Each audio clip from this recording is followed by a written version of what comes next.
Kia ora koutou, ko Emily tōku ingoa. Welcome to our Manawa webinar. I have some colleagues here with me who are going to be presenting alongside me tonight, so I'll let them introduce themselves really quickly. Kia ora team, ko Tara tōku ingoa. I'm the Sector Support Manager here at Harbour Sport. Kia ora, I'm Mel. I look after the Te Manawa funding, so welcome. Great, I'll just start us off with a karakia. Whakatakateho ki te uru, whakatakateho ki te tonga, kia mā kina ki uta, kia mā taratara ki tai, ehi aki ana te atakura, he teo, he huka, he hohu, tihei, mauri ora. Great, just a bit of housekeeping before we get started. So please note this will be recorded so that people can watch it at their convenience who can't make it tonight. Please mute your microphone and turn off your video. And then please use the chat function for any questions or the raise your hand signal, and we can do our best to answer your questions. Just a quick agenda for tonight. We'll endeavour to go to about 6:15, and this is focused on Te Manawa, so we'll be talking about what the fund is, the priority groups of the fund, what can and can't be funded, the types of funds that are available, project summaries and best practice examples. Great, to start us off, I thought it'd be nice for you all to just pop in the chat which organisation you are from, just so we can get an idea of kind of who's on the call today. So just in the meantime, before I pass over to Mel, just type in the chat what organisation you're from.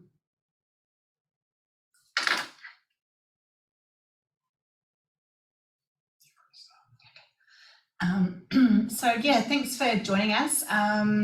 So we're just, as Emily alluded to, just going to discuss some of the funding sort of tips and tricks and help you get educated on what the fund is and how it can help you if you've got a program or project in mind for our community. So Te Manawa is an activation fund focused on inactive young people, trying to eliminate barriers to participation. So we are proud to partner with Active through Sport New Zealand, and so yeah, really looking for applications that really hit the mark on those sorts of opportunities. So Sport New Zealand have priority groups that the fund is targeting. So that is for tamariki and rangatahi, again, particularly who are less active. And these focus groups and priority groups are high deprivation due to monetary situation and or isolation, young women and girls aged between 5 to 24, and disabled children and young people, again, 5 to 24. Cool. And given that we're the local RST distributing the funds, we are allowed to provide a local lens to the Te Manawa fund and how we allocate the money. So as I mentioned before, children and young people, girls and young women and disabled children are the priority groups. But if you can see on the axis there, the one at the top, inactive, and the one down the bottom, young people, the fund is pretty much solely focused around them. Okay, so we want to get the inactive youth active. Then if we look at our targeted population, so Māori and Pacifica, and also the Asian population. So for example, in the Albany area, we know that 50% of this population is of Asian demographic. And we know that young females of Asian ethnicity are inactive or underactive. So for the harbour area, they are one of our priority areas. And as Mel mentioned, disabilities and female. She mentioned areas of high deprivation or communities that we focus on. And in there you'll see Helensville, Glenfield, Albany, and the other one is Beach Haven. So these are Harbour Sports communities of activity. So these have been identified as areas that we'd like to delve a bit deeper within the communities and provide a bit more opportunities, because as Mel said, these are areas that might be missing out either due to opportunity, or they might be in areas that are a little bit isolated and need a bit more attention. Okay, so if you can tick off, or not tick off, if your program covers 1+ those areas up there, then as it said, these are priority areas, so your application will move into the more of a high priority for our group. Doesn't mean to say that any program outside of those priority areas up there will not be considered or be deemed successful, but these are the ones that we'll be focusing on.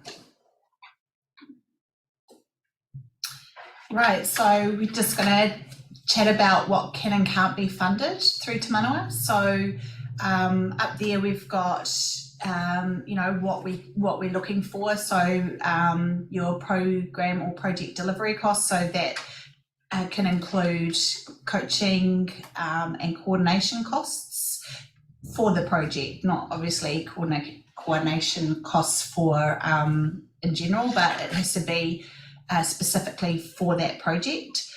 Equipment and officials, if you've got an event that you want to provide, certainly can look at that. A good thing to suggest is that when we're talking about what can and can't be funded, because of the locally led sort of aspect and to have the youth voice, then your research may suggest other costs that perhaps won't fit into these areas. The best idea is to reach out on email to me to discuss whether we consider funding these. Just remember though, you will need to give evidence of these costs, and not just because you think it's going to be a great idea. We really want to see the holistic approach and inclusiveness and the voice from your youth to be able to determine whether or not it can be funded. So any questions, please, do not hesitate to email me if you've got if your locally led youth voice tells you of some other costs that may be looking to get funding. But just remember that obviously rep costs and travel for rep teams and overheads and prizes and medals and, like it says there, wages or annual salaries will not be considered at all.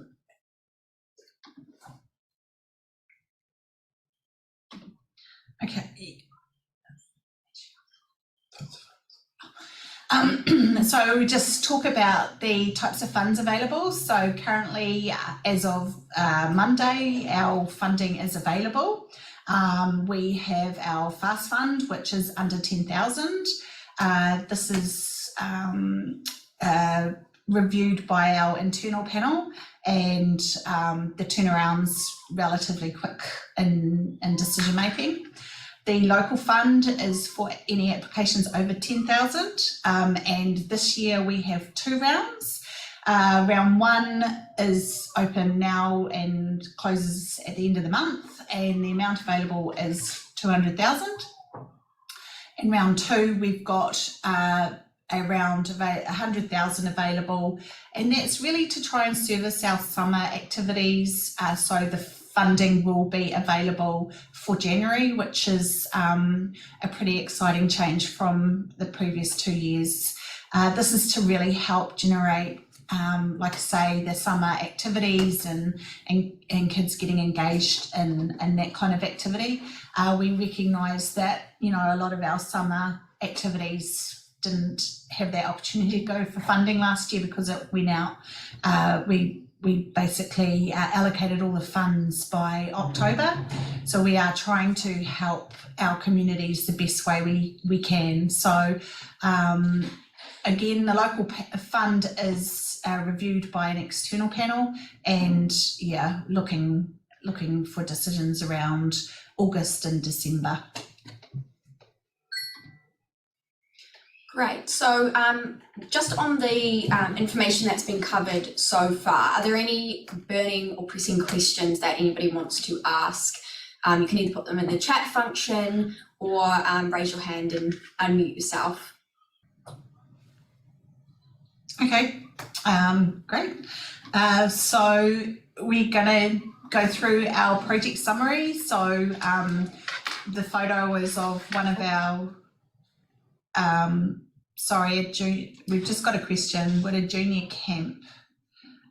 So camps in general, if it's an overnight stay, Te Manawa can fund the activity, but not the overnight portion of it, because Auckland-wide we've made a decision not to fund camps. But like I say, the recreational activity can be considered. So again, perhaps pop me an email, and more than happy to meet and discuss, but certainly the overnight aspect is no.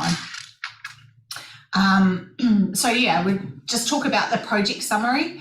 Like I said, the photo is of one of our wahine and on water projects for our young wahine aged 18 to 24, and isn't it nice to see the sun?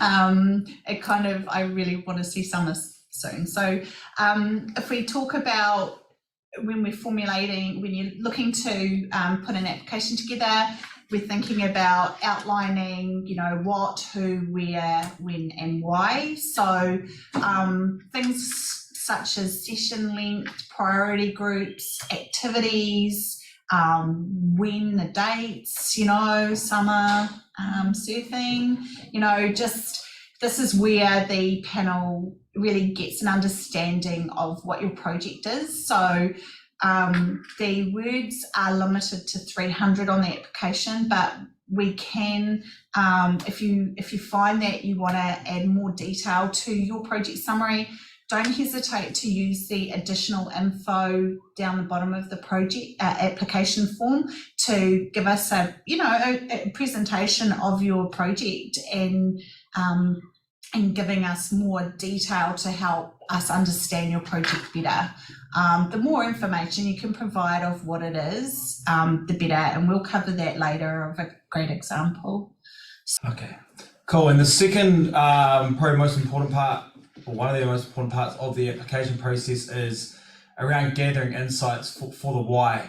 Okay, so we want to see some evidence that your project will meet the needs of the tamariki o rangatahi that you are looking to deliver to. So the first part is what is the opportunity? So not necessarily what's the issue, what's the opportunity that's at hand? We'd like to hear that. So it might be providing opportunities for X, Y, Z, because the second part is which priority group are you targeting? So if we go back to the priority areas that we talked about, we'd hope to see a couple of those groups within the priority groups. The third bit is locally led data. So we want to see that you've actually gone out there, you've done your research in terms of it might be population, it might be surveys, you might be talking to the participants themselves, but we'll touch on this a little bit later around what that data could look like. And probably the most important one, because this is targeted at tamariki o rangatahi, so young people, we want to ensure that you are capturing their voice and then using their voice to help design the program that you're looking to deliver. Quite often in the past, you come up with a great idea, but it doesn't meet the mark because it's not actually what they are after. So we want to make sure, basically around this, that you're doing your due diligence, you're gathering your insights, collating that and putting that into your application. So we want to see that in the evidence of need part. As Mel said before, if you do need any support around this, we are here to help.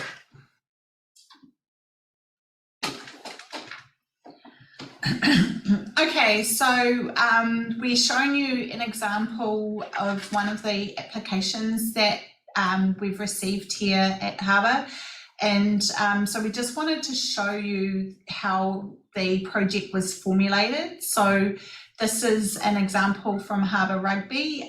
They're wanting to provide an opportunity for their young female players, or new to sport, or ripper trying to progress to the tackle game, to combat new to sport, but also the drop off that was occurring. So what Harbour Rugby did was that they came up with a process to include the young female players or new to sport to try and see how they can encourage them to continue playing after during the season, or why they weren't coming back the following year. They also sought feedback from the coaches in schools about how they could make the season, more interactive and the needs of the girls. And so that's where they formulated their locally led data from not only participation levels, but what was the step to the clubs, what was why were girls not returning to sport, why did they drop out halfway through the season, all those types of things to try and make it more that the barrier was that, that whole enjoyment level. They also focused on areas of Kaipatiki, so Glenfield and Beach Haven, and why were those girls tending to drop off. And with Helensville, with our Kaipara College out there, travel was quite an issue for them. So trying to make it so that the community of the girls were really sought after and really wanting to try and keep going with the barrier of participation. And so the youth voice, like we said, a lot of issues were discussed through the girls and providing feedback on videos, and a lot done with the insights there. And they identified education and uniform were actually a barrier, because a lot of them, they had hand-me-downs of the men's teams and no real equipment for any of these players or these new girls. So that formed a lot of what their project was about, and just to try and continue their participation and feeling of that holistic approach of inclusiveness. And then so they collated all that information and put through an application. So again, as you can see, it's not just because that's what they want, the rugby union or the school. It was all in a collab with the young female, and like I say, players, not only the new girls to sport, but also the players that had been there for 1 or 2 or 3 years, and trying to make that experience worthwhile, because at the end of the day, they're wanting to play sport. Yeah, and this is, I just want to note that this is a really good example of something that can be funded that's not specifically highlighted on the can be funded list. So uniforms, it's not specifically highlighted on the what can be funded. However, because of the evidence of need and this being a barrier, it was taken into consideration and ended up being funded. So this is a really good example of what Mel talked about before in terms of getting in touch with her, because if there is an evidence of need, it can be discussed. Awesome. So as mentioned earlier, as part of the insights part in terms of locally led data, these are some ways that you can go about capturing that data. So as we mentioned, you put a survey out, just like Helensville Tennis did. Videos / written testimonies. So if we can hear from the participants themselves, goes a long way. It might be from a previous program that you might have run. Also can see photos and that comments part as well. Emails that might have come through from schools, from their sports coordinators, from coaches, from parents, from the participants themselves, and to the written testimonies, so letter of support. So those go a long way in terms of bulking up that evidence. So if you can get them all, that's obviously a perfect world, but we will need to see 1, maybe 2. Okay, and we just wanted to cover the budget as well. So when you, as part of the application, there is a template that you need to use, and so the template is standardised so that both our panels are like for like, so we're not getting corresponding budgets that are quite difficult to read. So we are trying to keep it streamlined. So appreciate that you could use it again. It's, as you can see there, it's on our website, but also I think there should be a link on the application form now that you can click and it will download the current budget template. So just a few things to remember. The amounts are to be GST exclusive. So that is if you are GST registered. Obviously, if you're not GST registered, it won't be exclusive because you can't claim the GST. So really appreciate that you are mindful of that. Generally, it is GST exclusive for registered companies and organisations. The breakdown of the costs relating to the delivery, coaching and coordination, that is, we really like to see sort of, do we have another slide with that? Yeah, so we'll show you on the next slide what that means and how that looks. It just makes it, again, simpler for our panel when reviewing the costs. And if your project includes equipment, then we really do like to see quotes, just so we can get an idea of the kind of the equipment that you're thinking to purchase.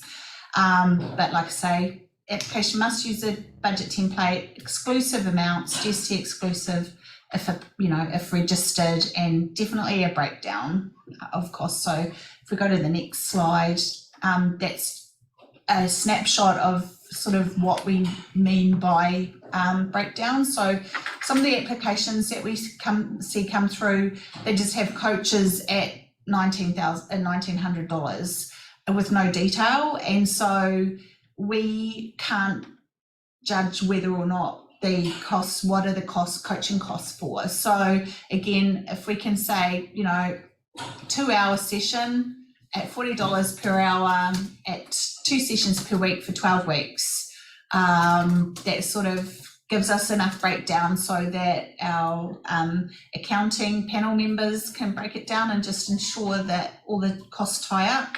The same with coordinator costs, again, coordinators generally, because they're not doing delivery and stuff like that, generally the rates a little bit less than the coaching costs, and probably not as much required than delivery, obviously. So again, just breaking that down.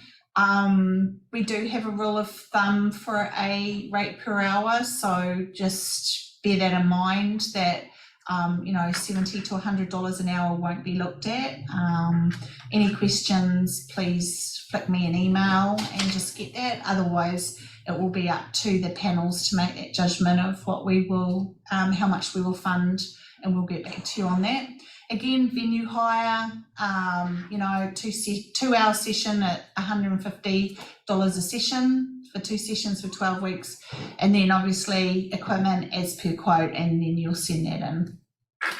Again, any further information, the more information you can provide for us, it makes life a lot easier for our panel, but also the Te Manawa manager, so that we're not having to come back to you and ask for further information. The more information you can provide on those additional information tabs at the end of the application really helps. Another point I'd like to make in terms of the application, remember that we're the North region, not Auckland wide, not obviously South or Central, we're Northern, so that's a big thing. And if you're unsure of where our boundary sits, we've got it on our funding page website, but generally it's the local board boundary. So obviously from Northcote and Glenfield and Takapuna all the way up to Wellsford, and then Lee and Parkree on the east coast, and then the west coast we have Huapai and west is a whare boundary, but again, it's all to do with the local board boundaries. Cool. And just finally, in terms of some useful tips to think about, I suppose the first one is be realistic about what you can change or impact. So we'll gather all this insights in terms of the program, but we want to make sure that what you're putting on is going to have a lasting impact on the participant. So ensuring your outcomes reflect the change that you want to see. The second one that we've talked a little large about actually is thinking about how you'll collect your evidence, just not what you'll collect. And then ensuring that you're thinking about how you can show that any change you measure was due to the project. So particularly throughout the project, we want to see photos, we want to see videos, those testimonials. We want to hear back from the participant as well, not only for us, but for you moving forward for any future projects that you might have in future years. And we are really keen on, case studies for our Te Manawa funding and sharing the stories. So remember to take photos and videos, and if you share on social media, please tag us in through the fund and through Harbour Sport Facebook and Insta.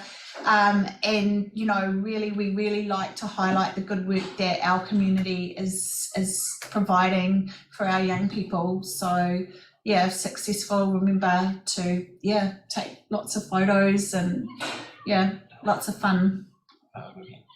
So just to quickly summarize in terms of those tips, if you go back to the project summary, make sure you identify what the project is, who you're targeting, where and when it will be, and then why the program is needed. And the why the program is needed goes back to the evidence of need. Okay, so what's the opportunity? Who's the priority group? Have you gathered your data? Are you using their voice to help formulate your program? Yeah, so once you've collated all that info or got your project in mind, and you've reached out for some support that you might need just to clarify some of the things, go onto our website, Harbour Sport /funding, and then under the Te Manawa tab, and down the bottom is apply now, and applications are open like we said, and really keen to see what everyone has, and just bearing in mind that our funds did go fairly quickly, so we are trying to support our community, but understand that our funds will go. So when we've got 400,000, it will go. So looking forward to projects hitting the mark on those priority groups, and exciting opportunities for our young people. Sweet. So there are there's Mel's and myself's emails. So if you want to jot that down, if there are any questions that you have, post this, which I'm sure there will be. Feel free to reach out to one of us.